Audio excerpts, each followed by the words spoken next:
I have just passed the point of no return. I've paid my tuition, received my COE, and will be getting my visa in the coming weeks. About 9 months ago, I decided that I wanted to try to go to a Japanese language school in Tokyo, and now it's finally time to pack.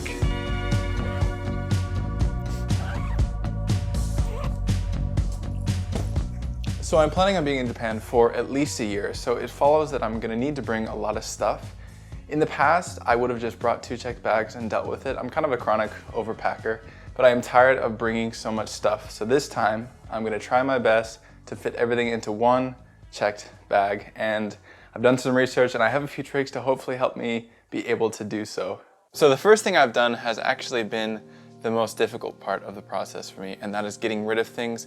I really like things, especially clothes, so it's been kind of tough. That being said, every time my collection of stuff gets a little bit smaller, it actually gets me really excited because it's like such a physical representation of what's about to happen. Now that I'm only like 2 weeks out from getting on a flight to Japan, that excitement is just like building and building. Really, this has been my dream since I was 13 and it's actually happening. So like I said, over the past couple months, I have just consolidated down my wardrobe to things that meet 3 requirements, and that is first, I have to really like it. Second, it has to be versatile. And third, I have to actually wear it on a regular basis. And I found that actually cleared out a lot of clothes in my closet.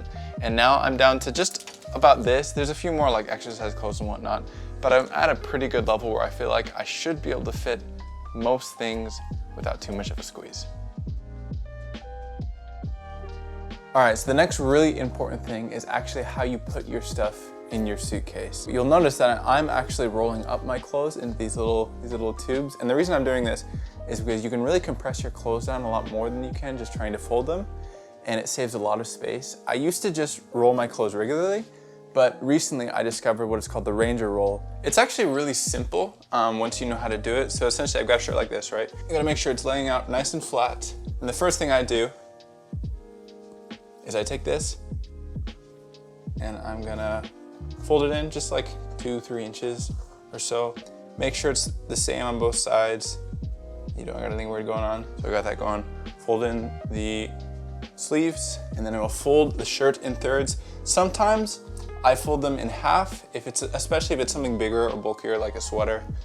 It just fits a little bit better. And make sure there aren't any big wrinkles. And then starting at the top, I roll in, and I don't roll forward like that, but I kind of stay in the same place and allow the friction of the ground to kind of help me tighten it. And when I get to the end like this, I've got this little pocket, right? What I can do is I can fold that little pocket inside out over the shirt, and then it's done. It'll stay compressed and nice and really easy to pack. Another thing to consider is what you're actually going to be bringing on the plane. So this is the bag that I'm going to be going carry-on with. A lot of my electronics, more heavy or valuable or whatever, for whatever reason I want with me kind of stuff, is going in there. And then I've also got the outfit that I'm gonna be wearing. I'm gonna be bringing my kind of big wool jacket because it's a little bit bulky and it would probably take up too much space in my luggage, but it's really comfortable and it's not too warm. So I'm just gonna bring it on the plane with me. And then also just my hoodie, because that's a really good thing for planes. So that frees up a lot of space in my bag and just makes everything a little bit easier. It has been a somewhat stressful process, like getting this move figured out. Like obviously I've lived on my own before and supported myself before, but it just feels a little bit different when you're moving out of the country, kind of left to your own devices to a certain extent. I just feel like there's more gravity to it, because like I've been to Japan before. I was there as a missionary, but as a missionary, you kind of got everything figured out for you. Whereas this is like the first time in my life when I really just have to do it all on my own. It's a little scarier than it would be otherwise. That being said, I do feel like it's been really good for me. I'm a big proponent of, well, I guess maybe not a proponent, but I really strongly believe that part of life and part of growing and getting stronger is having difficulties. And it's not like this is all that bad or anything, but it definitely has given me some opportunity to kind of, just like learn to work at it and learn to be okay with being a little stressed now and again, which I think is a really important thing to know. Also, that being said, I've had so much help along the way that I can't take the credit for myself. I could not have orchestrated it as well as it has gone so far. So I'm definitely not on my own or anything like that. But still, it has been, a good learning experience. So for things like this is a big old leather jacket. It's not very flexible. The rolling method, the Ranger roll, doesn't really work quite as well because of how stiff it is. So I'm probably just gonna roll it up regularly. And it might come undone, you know, but it just doesn't really work with the Ranger roll. I seriously considered not bringing this jacket because it's heavy and bulky and big, but I like it too much to leave it behind. And you know, I gotta have some fun. I'm gonna be there for, you know, however long. So I thought it'd be good to have something that, you know, like a piece that I really like. One other thing I'm gonna do is just slip in a little air tag, just so that I have some sense of security. I don't know how much it'll actually be useful, but I have lost luggage in the past, and it just would be nice to have like some semblance of an idea where everything is. Okay, so this is where we're at currently. Another really good thing to do is use packing cubes, and these will help compress everything even better, and then also just make sure everything is organized, you know, nice and just set in here pretty well. And then what I've done is I'm using some extra stuff that didn't fit in here just to fill in gaps. I'm also gonna use like my socks and whatnot to fill gaps. So I've got my clothes here, another bag of clothes, got some kind of random ties, shoes, some shoes under here.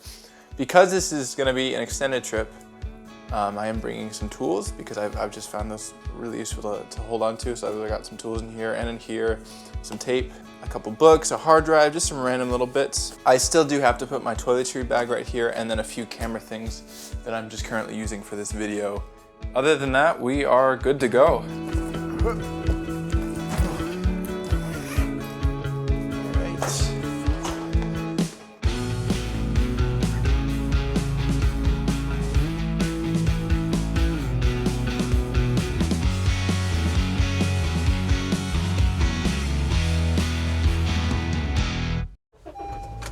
Seriously, now that it's only 2 weeks out and I'm pretty much ready to go. I've got a few things. I'm actually taking in my final like documents right now to send to the embassy. I'm going to Japan in 2 weeks, which is crazy. It's like I've worked for this for so long, and here I am. So I hope everything works out, right? Now I am going to be flying standby, so I don't actually know the exact date that I will get there. I'm really hoping for like, is this guy going to let me in? Thank you, appreciate it. I don't actually know the exact date I'm going to be there, which is fine, I guess. I'm a little worried because like cherry blossom season is happening, and there might be a lot of like air traffic and people wanting to go to Japan. But I'm shooting for, I believe the 27th. Is what I'm shooting to leave. I can't remember. Should probably know. Which is just under 2 weeks from today, the recording of this video. So that means, guys, the next time you see me, I will be in Japan.